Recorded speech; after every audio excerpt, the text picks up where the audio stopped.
বয়স্ক মানুষ, উনি আমারে জড়ায়া ধরে কাঁদছিল, আমার মনে আছে।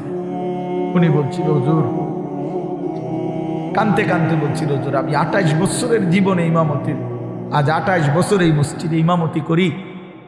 আমার জীবনের কত স্বপ্ন, কত আশা, বাচ্চাদের কত আবদার, বউ বাচ্চার কত চাওয়া পাওয়া, কিছুই পূরণ করতে পারি নাই হুজুর। অল্প কয়টা টাকা বেতন পাই, টানা হেসরা করে জিন্দিগিটা কাটাইছি হুজুর।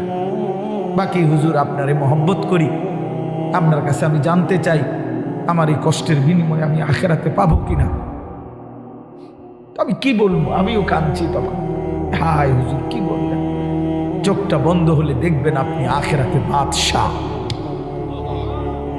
ইনশাআল্লাহ আমি বললাম, আপনি দেখবেন আপনি বাদশাহ, আপনি বাদশাহ। যারা আপনার এই দুনিয়াতে মূল্যায়ন করে নাই, সেদিন তার আফসোস